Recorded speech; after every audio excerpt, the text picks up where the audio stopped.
Assalamualaikum warahmatullahi wabarakatuh. Selamat pagi anak-anak semuanya. Berjumpa kembali dengan Ibu Neni, guru PPL di SDN Satu Panjang. Nah, bagaimana kabarnya hari ini? Sehat semuanya kan? Sudah siap untuk belajar?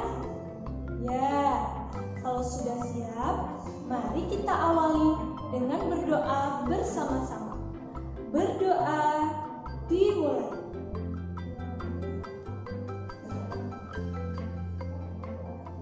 Berdoa selesai.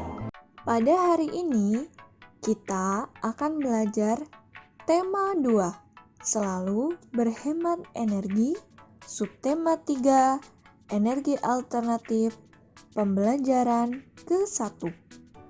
Pada pembelajaran kali ini, kita akan belajar bahasa Indonesia, IPA, dan IPS. Sebelum kita memulai pembelajaran, mari kita amati KD, indikator, dan tujuan yang akan kita capai pada hari ini.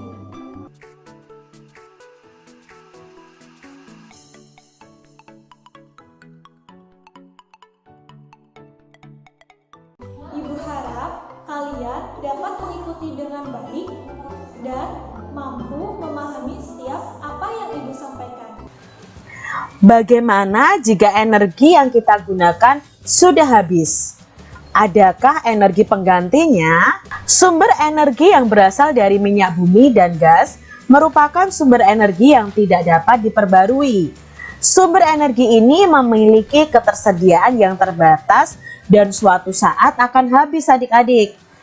Manusia memerlukan sumber energi lain atau energi alternatif untuk memenuhi kebutuhannya. Sumber energi alternatif itu berasal dari sumber energi yang dapat diperbarui.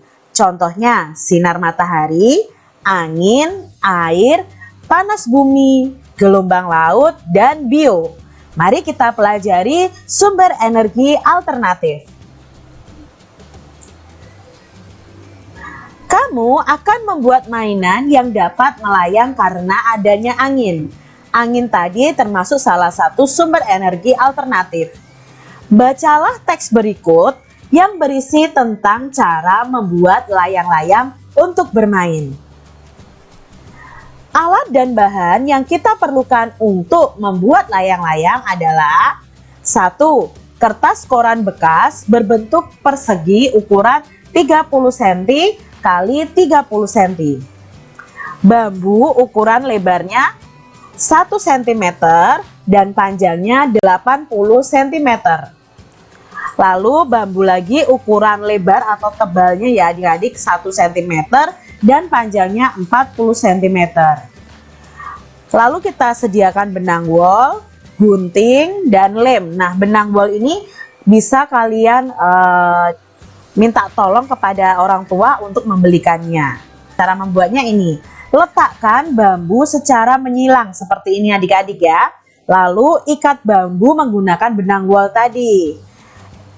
Ikat keempat ujung bambu dengan benang. Letakkan ikatan bambu di atas koran ya, di atas koran ini lalu dijiplak adik-adik. Nah, tambahkan 2 cm untuk garis gunting. Jadi ketika kamu menjiplak ini, tambahkan 2 cm untuk garis gunting adik-adik. Jadi ini nanti gunanya untuk mengelemnya. Lalu setelah itu gunting kertas koran tepat di atas garis yang telah kalian buat. Rekatkan kertas koran sampai menutupi bambu adik-adik. Nah, setelah kalian potong lalu kalian tempel di bambunya adik-adik.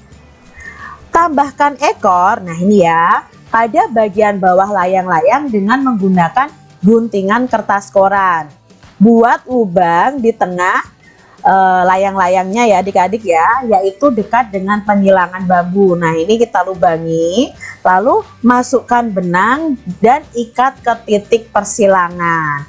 Nah, ikat ujung yang lain ke ujung bawah rangka. Nah, ini sudah jadi adik-adik layang-layang ini.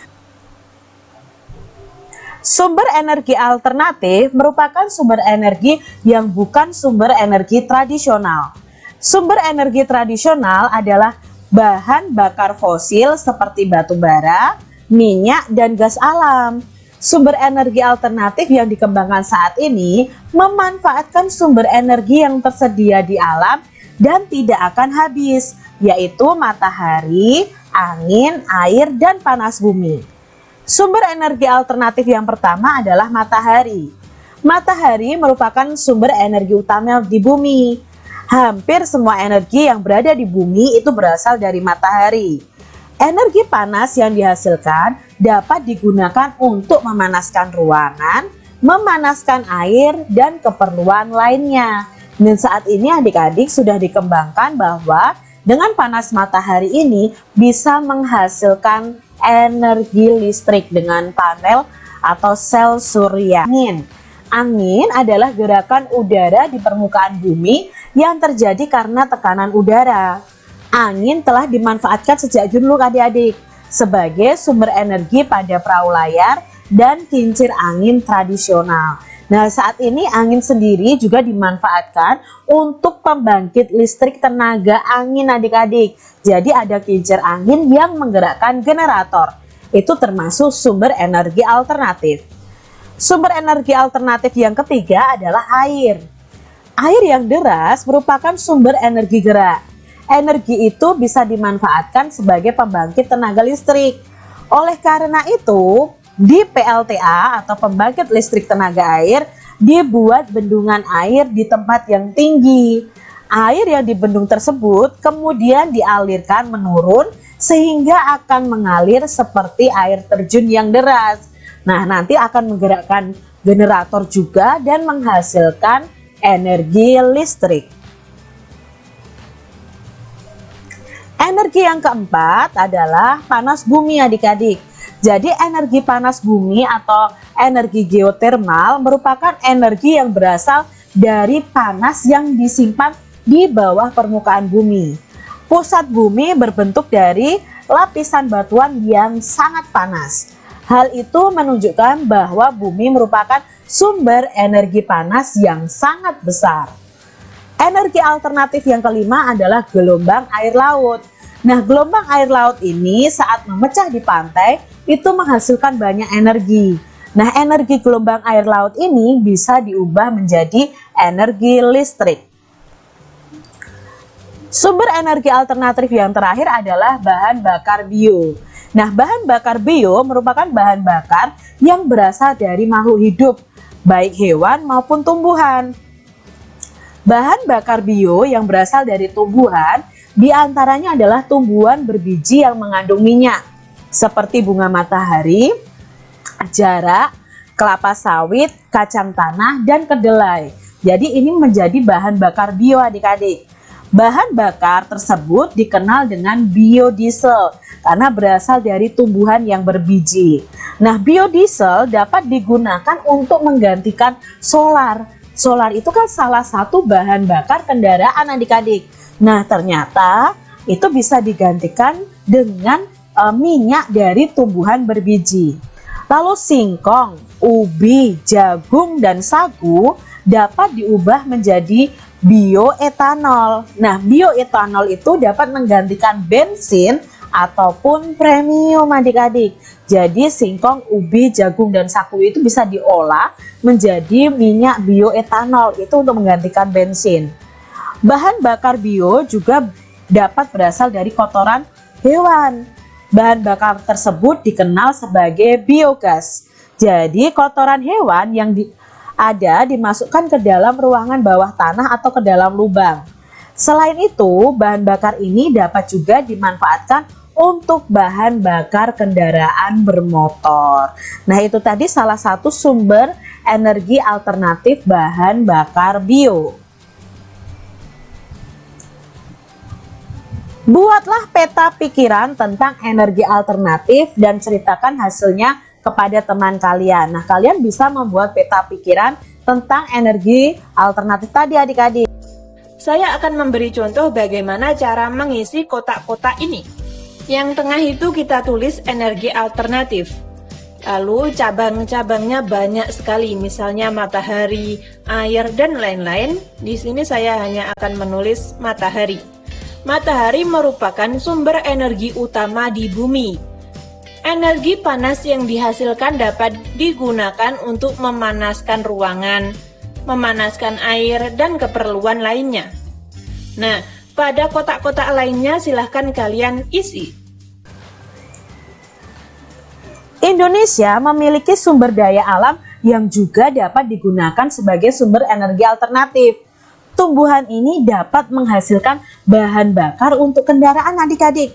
Tumbuhan apa ya? Nah, ini dia. Yaitu minyak jara. Berarti dari tumbuhan jara adik-adik. Minyak jara mulai dikenal sebagai sumber energi alternatif biodiesel. Biodiesel dihasilkan dari minyak yang diperoleh dari biji tanaman jara yang banyak tumbuh di daerah tropis seperti di Indonesia. Minyak jara dari biji tanaman pagar ini mempunyai potensi untuk dikembangkan sebagai tanaman penghasil minyak pengganti bahan bakar minyak bumi karena memiliki beberapa keunggulan. Salah satu keunggulan dari minyak jara adalah tanaman ini mudah dibudidayakan sehingga dapat menjamin ketersediaan bahan mentahnya. Proses pengolahannya pun cukup sederhana, sehingga mudah dilakukan oleh masyarakat umum. Tapi memerlukan teknologi yang tinggi adik-adik, sehingga biaya investasinya terbilang murah. Minyak jara juga dimanfaatkan untuk minyak rambut dan minyak pijat. Kemasan minyak jara dibuat lebih praktis sehingga memudahkan penggunanya. Minyak jara dapat ditemui di pasar-pasar modern atau di warung. Pemanfaatan minyak jara ini telah memberikan kesempatan yang baik dalam bidang pekerjaan. Saat penanaman pohon jara sampai panen, itu dibutuhkan tenaga adik-adik. Begitu pula saat tanaman diolah menjadi minyak, tentunya membutuhkan para ahli untuk membuatnya. Belum lagi untuk kemasannya yang menarik. Pasti diperlukan juga tangan-tangan yang terampil untuk mengemasnya. Jadi pemanfaatan minyak jara yang banyak selain berdampak positif, tentunya juga memberikan dampak yang kurang menguntungkan bagi masyarakat adik-adik. Nah, ternyata manfaat minyak jara itu banyak dampak positifnya, tapi juga ada mungkin dampak negatifnya bagi masyarakat ya. Masyarakat mungkin akan apa? Membabat habis ya tumbuhan-tumbuhan jara, lalu mengolahnya sesuka hatinya, bisa jadi seperti itu kekurangannya. Tapi di sini ternyata minyak jara ini banyak sekali manfaatnya. Kesimpulan tadi kita sudah belajar apa saja? Yang pertama, memahami berbagai bentuk sumber energi dan sumber energi alternatif dalam kehidupan sehari-hari. Nomor 2, mencermati keterhubungan antara gagasan yang didapat dari teks lisan, tulisan, atau visual. Yang terakhir, mengidentifikasi karakteristik ruang dan pemanfaatan sumber daya alam untuk kesejahteraan masyarakat Indonesia. Baiklah anak-anak, itulah pembelajaran pada hari ini. Menyenangkan bukan? Nah, dari anak-anak, apakah ada yang belum paham? Jika belum, silahkan tanyakan di grup WA ya. Sebagai latihan belajar, Ibu memberikan soal evaluasi. Silahkan anak-anak dicermati dan dikerjakan. Sebelum pembelajaran kita tutup, mari kita berdoa untuk menutup pembelajaran hari ini. Berdoa dimulai.